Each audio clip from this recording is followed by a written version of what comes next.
Hey, good morning. Welcome to Hobby Evolution. Hey, look at the time. This is like old Hobby Evolution time. 7 a.m. How about that? Just a few minutes late. It's like old times. Don't get used to it. Tomorrow it'll be like 9 a.m. It's going to be a long day. I am up early because I am in the middle of getting my taxes ready to give to my accountant.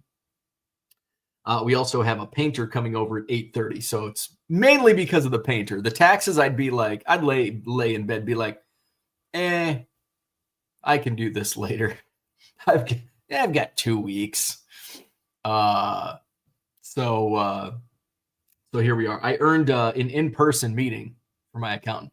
I remember the very early days. I probably wasn't early days of Hobby Evolution, but the early days of my business, I talked about in an accountant. People are like, I think some people thought I like hired somebody on staff, 24-hour, 8 hours a day or whatever, an accountant. No, basically a tax person. A little bit. My accountant does more than just taxes. Basically on retainer. If I have any type of correspondence from the IRS or from the state, I just take a photo of it, scan it, send it. They take care of it. So they are like tax person plus any type of business help. But usually when it comes tax time, I just get an email. All right, it's tax time. This is what we need. Drop it off at the office. So, and that's basically the extent of it. Maybe a Zoom call here and there. But for the most part, very minimal contact outside of mostly email. But this year, I have an in-person, my first ever as my business. I have an in-person meeting with my accountant today, or not today, in 2 weeks. So So I've been printing off all my. I should probably. I don't know if that had. Did that have my? No, didn't have any. I don't think that had any information on it. So I've got a bunch of tax stuff to prepare, and I'm going through like my expenses. You know what's awesome? ChatGPT. Although you can't trust ChatGPT.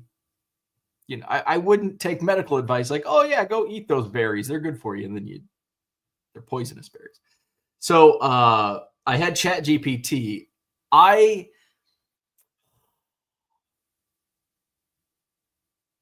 I'm difficult and stubborn, mostly stubborn. Especially when it comes to like tracking, like I do a terrible job at tracking my shit. And every year, I decide I'm going to be on top of it this year. This is the year. And now we're going into what, year 4? 2021, 22, 22, 23. Oh, this is year 5. Wow, this is going into year 5 for me, 25, 26. So I've bought planners, multiple like each year I buy a new planner. Like maybe this planner will work. No, it's not the planner that I'm buying. It's me. I'm the problem. I just don't write shit down. So, but I had my wife create a spreadsheet like when I very first started. And but it was like tailored to her and like her business, and it didn't do what I wanted it to do. And I downloaded like templates. I finally just created my own template. And of course it's me. And I even took like advanced Excel classes. So like at one time I was really good. I was very dangerous with a spreadsheet, but I forgot most of it. So I created like a bare bones spreadsheet and just fill it out. So this year I'm like, you know what? I'm tracking this stuff. I've got a lot more to track, and I ChatGPT'd it, and I'm like, spit me out a spreadsheet based on this, this, and this. And it did. I'm like, holy shit. It's like, so like my spreadsheet has, so I've got a tab for like my expense tracker where I just put everything in, which is awesome. And then it automatically, so my problem was, well, I want to spit it out I want to have monthly so I can see what my income versus expenses were in, this month compared to this month, which like I was doing, like I've been doing, but I've been doing it manually and it's a pain in the ass. So I just put all of the dates in, and then it's got like the vendor payee tab or column. It's got the category, which, then divides it up. Okay, you spent this much in shipping, this much in marketing and advertising, this much in meals, this much in inventory, this much in travel, supplies. What else is on there? That's about it. There's miscellaneous. And then it's got the description. So it's like, okay, shipping, this was postage labels. This was a meal. This was shipping labels or envelopes. This was 1970 Topps basketball set, whatever it might be. And then the amount, obviously. And then it's got a tab for monthly summary where it automatically just, okay, this was January. I don't think I need this tab. That tab, I don't need. I can delete that. So then it spits it out. So I ran my October 2024, which my expenses were not a lot at all. Now, my income was probably not a lot at all in October 2024. Although actually 2024, October was my second best month. So it probably was decent. So now I'm into November. So it spits out and it shows like how much of my total expenses, and then how much I spent in inventory, how much I spent in shows. I didn't. Oh shit. I bet it. Oh, this is only from my credit card. I've got to go through my cash. That's why my expense. Well, the only thing that's not going to be showing is my inventory, which I probably didn't. I mean, I wasn't spending much on inventory last year. So let's see. Now I'm curious what I spent.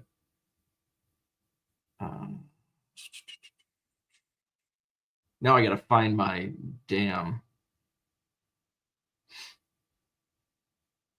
cash purchases.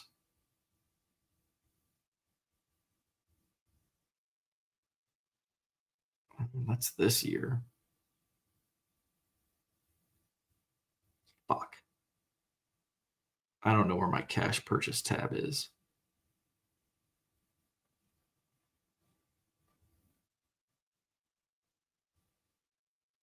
All right. Well, it's somewhere. I got to find that. Shows.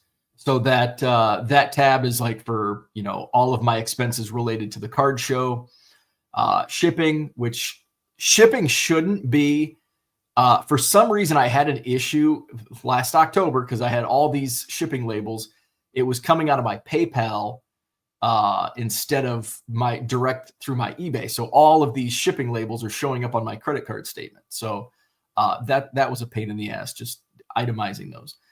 Fees, which I think that's like accounting and taxes and stuff. Marketing, which is basically my signs, any type of marketing materials, stands, Facebook advertising, meals, obvious, travel, airfare, Uber, parking, tolls, lodging, obviously hotels, equipment, which I don't know if I buy any equipment. I don't know if I bought any equipment last year. I didn't buy a computer last year. Advertising. Marketing and advertising have two. Okay, I got to look into that.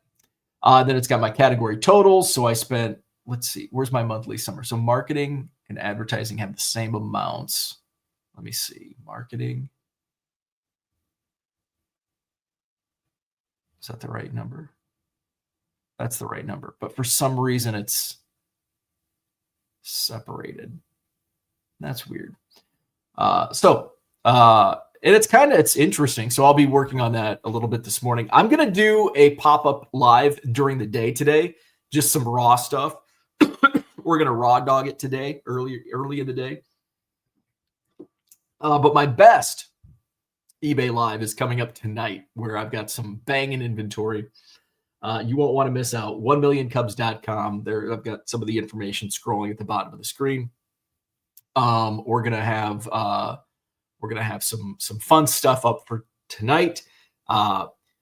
Here's the difference between live selling and my buy it now listing. So when I woke up, and I didn't start shipping until almost probably 11 o'clock on Monday morning. I had 806 orders to ship Monday at 11 a.m. I shipped from 11 until about 5.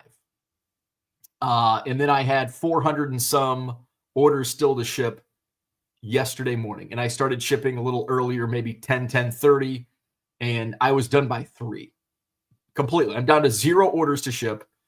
That would have taken me a solid week doing buy it now.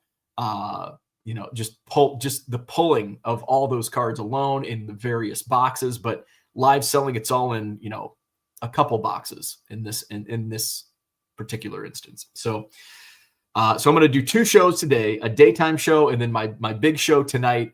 And then I'll be shipping Thursday, and then we fly out Friday, and we'll be back Sunday. So no weekend shows. I don't even know what time I get back Sunday.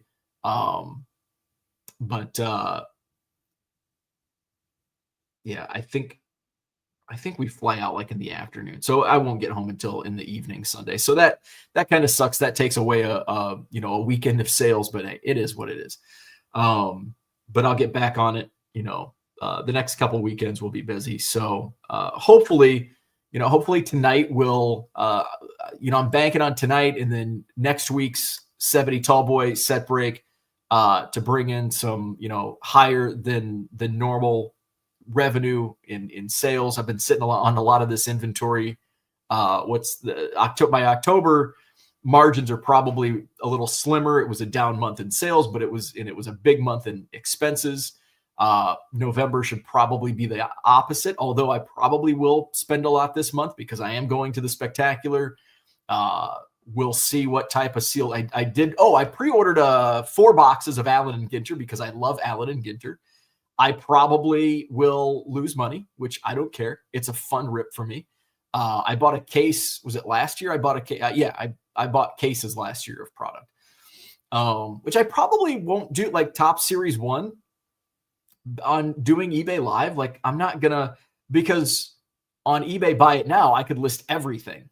And like, I'm not going to, am I going to do a 12 card lot of some random rookie that nobody's heard of? No, I'm not going to do that. So I'll definitely be pre-ordering Series 1. I'll buy 3 boxes, maybe 4, but not a case. But I did pre-order 4 boxes of Allen and Ginter. I think it releases the week after Thanksgiving. I think December 5th is the release date. So hopefully that week I'll have that. So that'll be a fun. We'll just do a special Allen and Ginter show on eBay Live once I get through those boxes. What else is going on? That's about it. I did an 18-hour fast from what day is today's Wednesday, from Monday night into Tuesday. Not planned. I've been reading more and more about fasting, and I try to do at least 12 hours, but I think for it to like really make an impact is like you got to get to like 16 hours. So I did an 18-hour fast Monday into Tuesday, and it was basically, when I told my wife, I'm like, I completed an 18-hour fast, and she's like, because I did not like say anything about it. I didn't even play. It was just like, I might as well do it. 18 hours. I'm well on my way. So she goes, was this planned? I said, no, it just happened. I just happened not to eat for 18 hours or consume anything other than water. A true fast. I because I woke up late on Monday. I slept in on Monday, and I had a big bowl of at like 10:30. I had a big bowl of cereal, and it's like the coconut and chia from Aldi. It's very good. So I had that, and I wasn't hungry for lunch because I ate at 10:30, and I had this big bowl of cereal. So I was like, this puts me over. Wasn't going to eat lunch. But then it gets to be like 3 o'clock, somewhere in there. I think it was in the 2 o'clock hour. I'm like, I need to eat something. So I eat chips and dip, chips and salsa.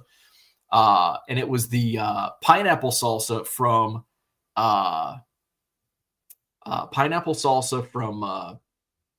Trader Joe's.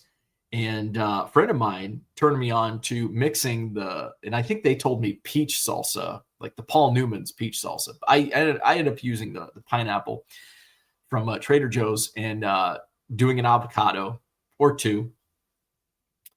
Well, it says pineapple salsa on the jar. I'm just going by the jar. Jar says pineapple salsa. So anyway, avocado, pineapple salsa, very good. And so I had that at like 2:30. And then I wasn't hungry for dinner. And my wife's like, and I'm like, no, I'm just not hungry. It was college basketball. I'm like, I'm going to watch basketball.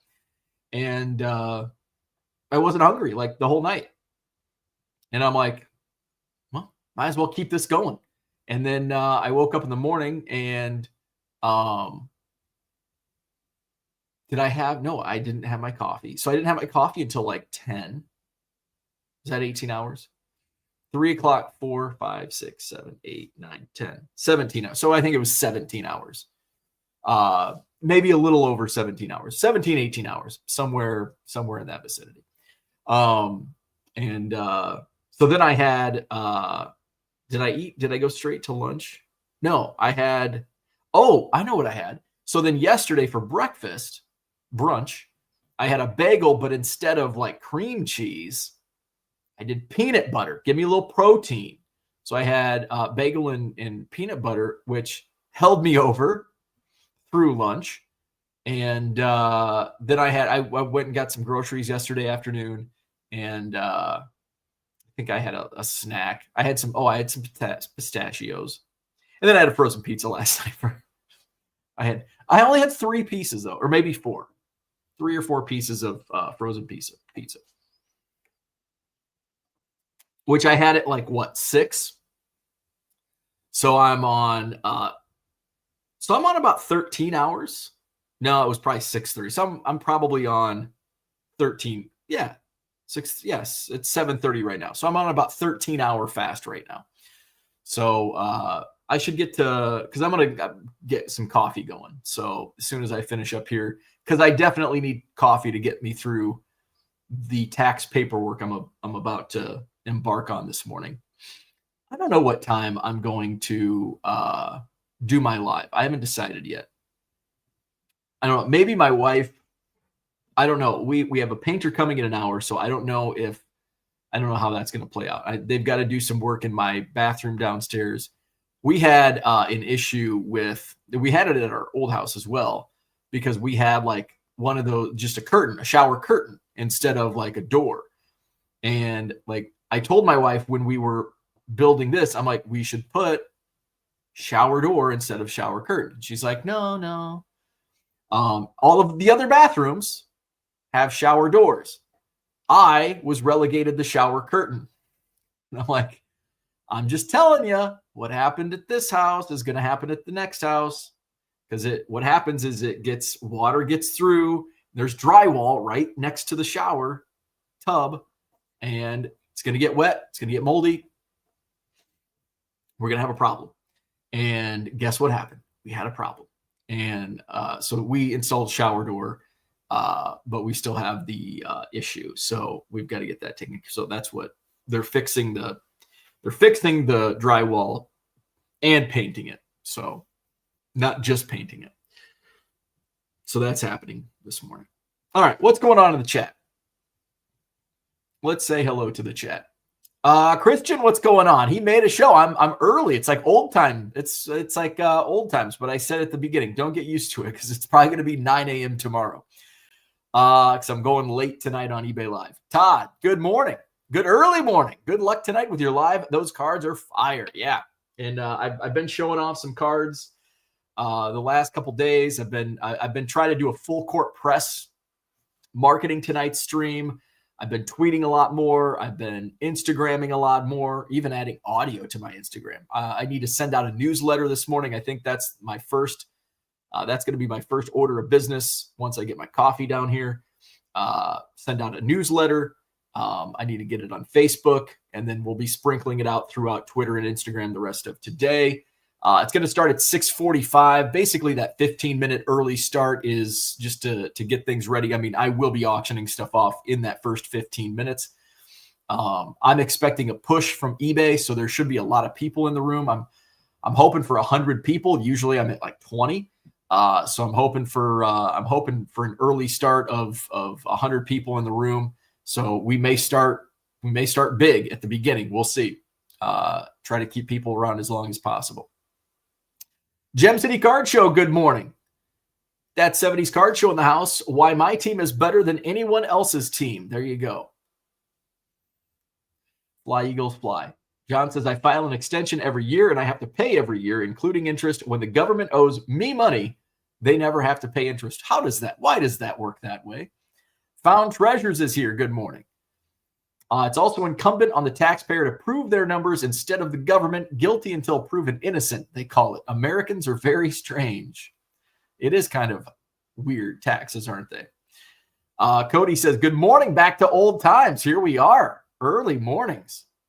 John says, the government expects us to keep detailed records, yet they walk around the globe with holes in their pockets, delivering pallets of Hyundais to people without electricity. Sorry, I'm projecting. Gem City says, call Cooter. He will fix your books for a few select Giants cards. Yeah, I hate record keeping. What's up, dat dude from Duryea? How do you value all your inventory at the end of the year? I always felt there was a gray area for sports cards collectibles dealers. Oh, it's a gigantic gray area. It is a huge gray area, and there's multiple ways to do it. I don't even know how I do it.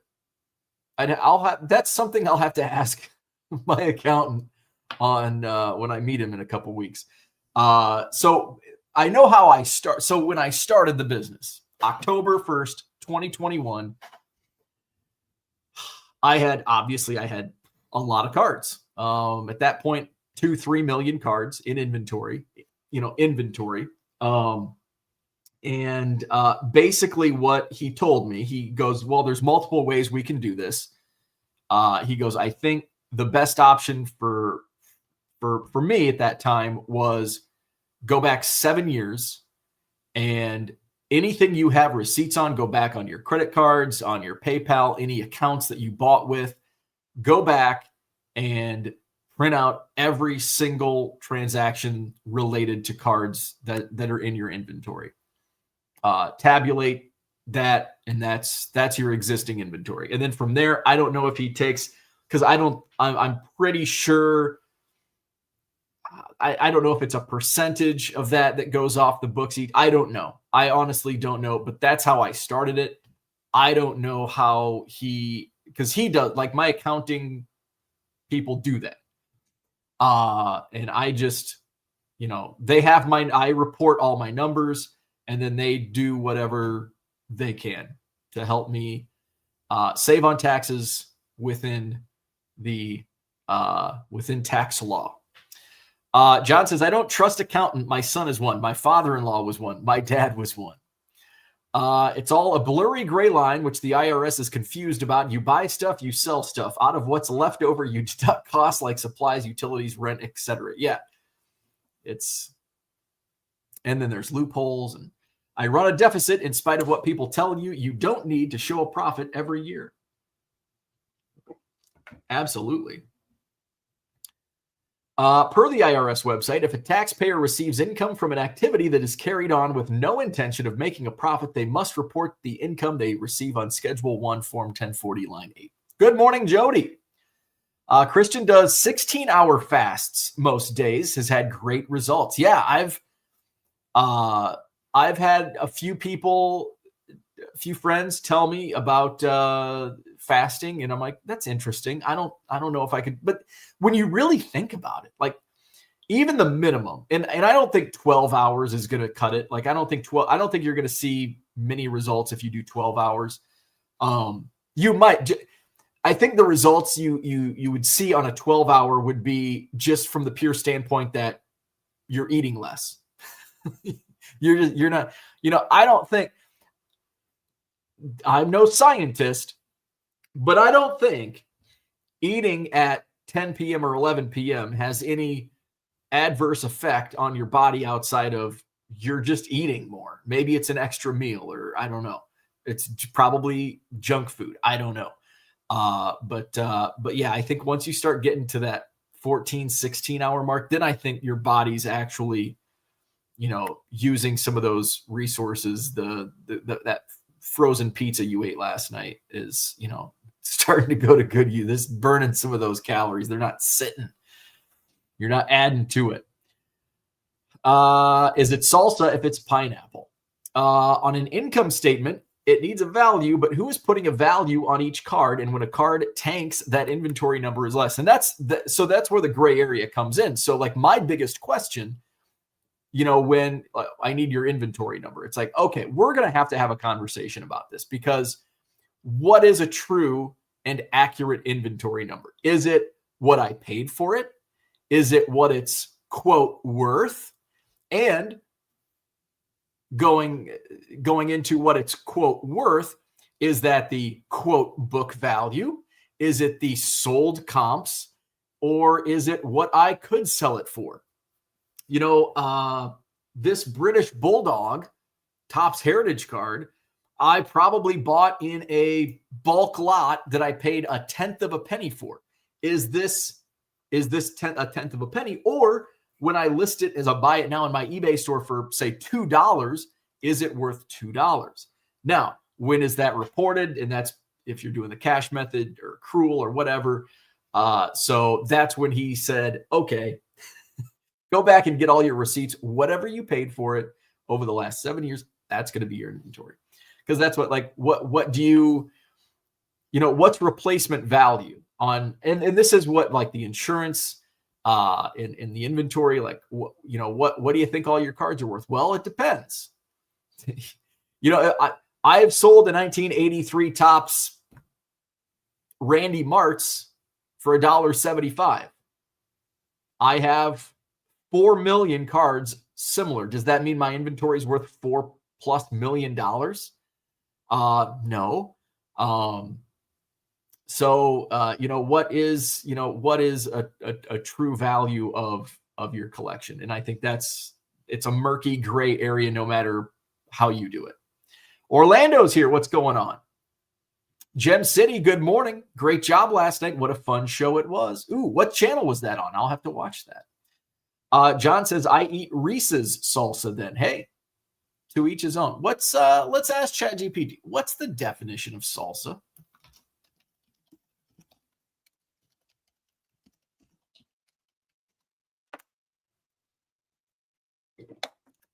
All right. Salsa has a few related meanings depending on context. In food, a sauce typically made from chopped tomatoes, onions, peppers, and various seasonings.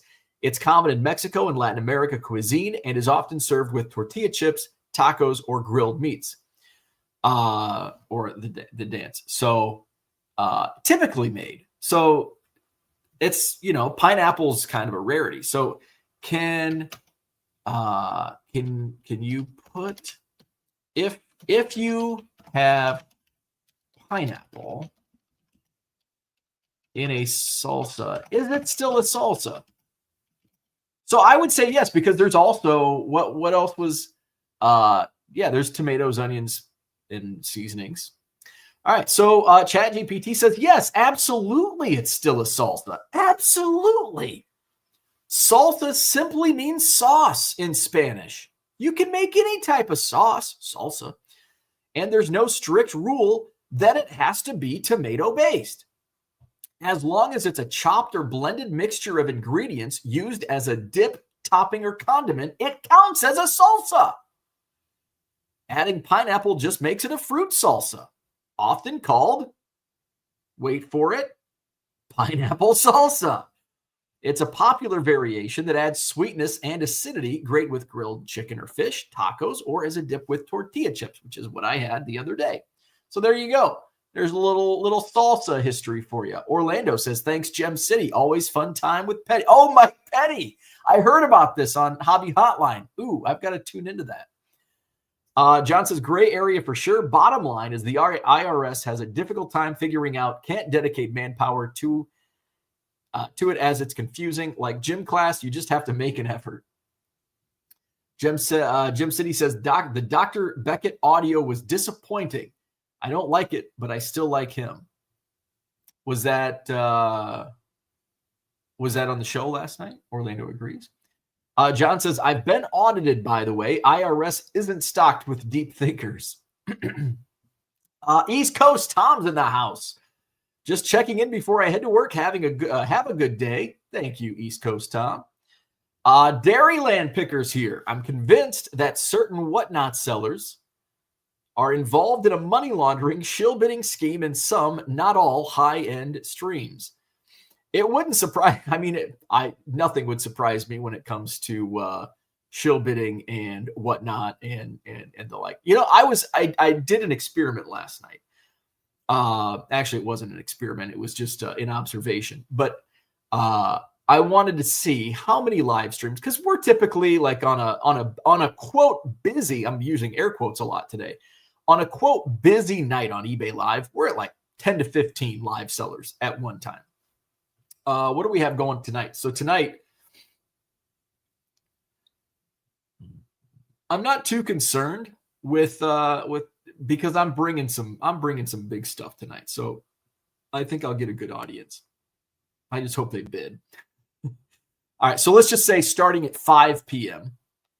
So we've got 1, 2, 3, 4, 5, 6, 7, 8, 9, 10, 11.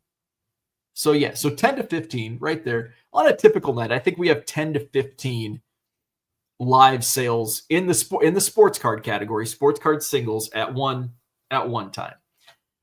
So I'm like, I bet there's a lot more on whatnot. So I'm laying on the couch last night and I'm like, I wonder how many. And this was at like, I don't know, 6 o'clock last night, 6 p.m. There was it 5? It was over 500. Let me, oh, I got to plug my phone. You know, the new iPhone, the battery, and it's probably because it's just a new battery, lasts forever. And it charges fast. 500. So last night around 6 p.m., there were 531 sports card live streams at, say, 6 o'clock last night. 531. And it's like, I'm like, oh God, there's 15 live streams tonight. Now, the difference is there's an audience of about 200 in prime time on eBay Live. There's an audience of thousands on whatnot. So yes, there will be more sellers added to eBay Live. There will also be more buyers, coming into the eBay Live streams as well. So not something I'm too concerned with, but getting in on the ground floor is certainly going to help. Gem City says, John, you listened to his P. Ryan show. John says, Dr. Beckett recording some shows this Saturday that will also bound to disappoint. Oh, and that's what the P. Ryan show. Dat Dude says, John, will the Phillies have Harper or did they piss him off? That is more important to me than inventory values. John says the P. Ryan show was disgusting. Oh, I'm gonna have to tune in now. I assume he needed 2 microphones to catch P. Ryan talking out of both sides of his mouth. LOL. 2 mics indeed. Alternative facts and definition of shilling was the theme. Oh, wow. Defensive shilling is okay, apparently. Jeez. Found Treasure says, does anybody know if you can sign, say with 4 sharp corners, do they take out their fee plus the eBay fees, or is it just the consignor fees? It should be just the consignor fees. So basically, if they say and this is why I didn't want to go into consigning, because I can't compete with the big consigners. If they say we pay out 5% or 95%, like they're paying, like you get 95% of the final sale. Now, for each individual, for the most part, that's for the most part. Every consignor is going to be different. Their fees are going to be different, and just make sure you read and get clarification also, because there are different fee structures. There are different, like it may be 95% of the net. But I think most of the big consigners are a percentage of the final sale. So if it sells for $100, you would get $95. I think. Don't take my word for it. And of course, every company is going to be a little different. John says reserves not okay, apparently. Reserves good and bad at the same time. Gem City says getting a good price makes you an idiot, apparently. John says I had great success eating throughout the day to keep the metabolism up. Went from 240 to 160 in 6 months. Snaking throughout the day kept my metabolism up. You are probably doing more than sitting at a desk licking envelopes. Let's get grayer. Valuing trades. Oh boy. Yeah. Autophagy. So this is a good point. So based on, because I just did a trade, and I rarely do trades. But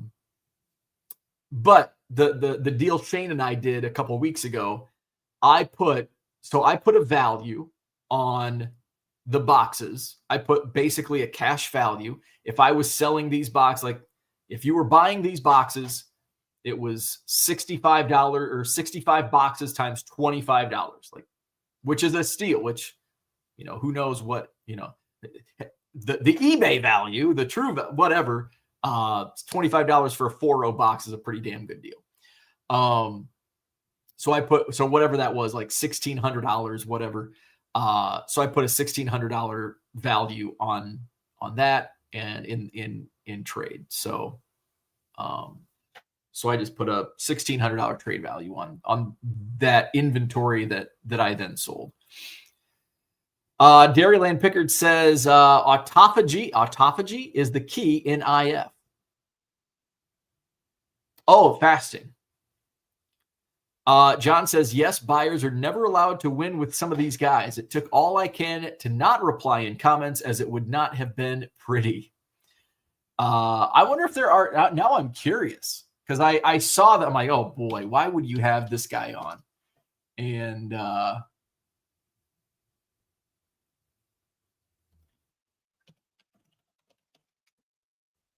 I'm interested to see some of the comments.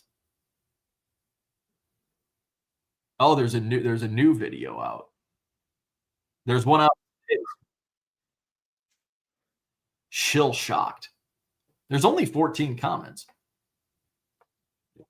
Some of the comments, lots of ethical gymnastics going on here, and I'm a bit shocked. At 6:58, Patrick Ryan discusses that he and his friends always bid on each other's items to protect them so some other idiot doesn't get a better deal. What the fuck? Are you fucking kidding me?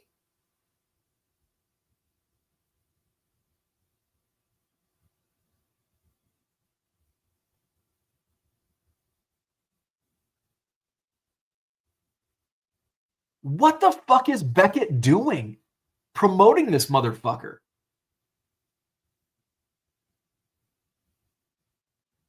This is unbelievable. That is unbelievable.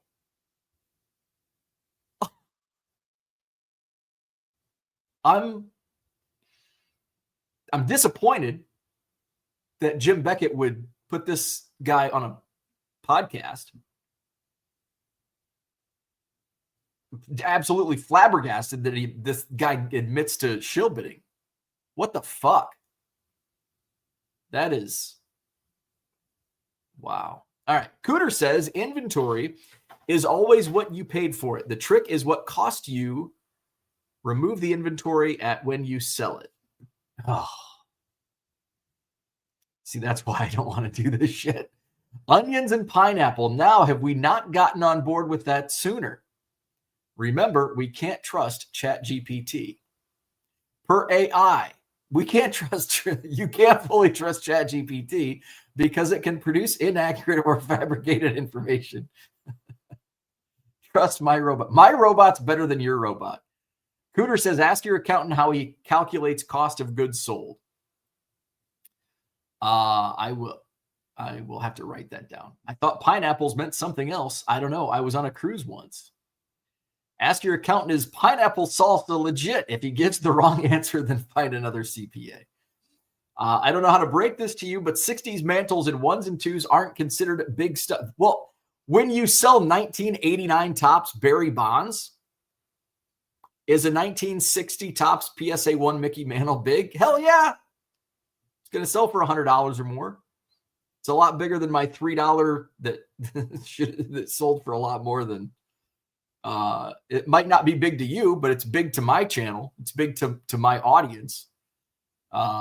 So it's a lot better than a 1988 Donruss Jose Canseco that routinely sells on my channel. Andy Mack, good morning. Found Treasure says, I don't go to card shows because I'd be the asshole asking for a receipt. Imagine the IRS having to individually value a few 100,000 cards just to scrape a few hundred in taxes. I texted you about this on Monday, possibly the sleaziest guest ever. Beckett makes some statements with unclean hands as well. Really? Wow. Dairyland Picker says, I've witnessed this last night in Whatnot. You'd have to be foolish not to see the scheme between the Whatnot Mafia. It's bad. That's, ugh. You should ask your friends to bid up the Mantles for you. It's allowed, apparently. Wow. That's dirty, ugly, icky. All right. So, speaking of all those adjectives, I've got Texas. All right. So hit the like button, subscribe to the channel. Tune into my eBay live. I'll do a pop-up show. I might wait until the after. I might do like an early afternoon. I want to get some of this. I want to get my expenses done, and then I'll focus on the income. I'm doing my expenses first to get the ugly stuff out of the way, because the income's actually pretty easy. Although the card show stuff makes it difficult, especially when it's cash, PayPal, Venmo, website now, Woo payments. So, let's see. Found Treasure says sports card content has been drama lately. Gem City says, speaking of bids, my Tiana 1 of 1 is going to auction if anyone is feeling friendly. That dude says, educate yourself a little so you don't get bid up on auction schemes. Hit the like button, subscribe to the channel, and no schemes in eBay Live on my channel. Check it out tonight. A lot of good stuff. Link in the description.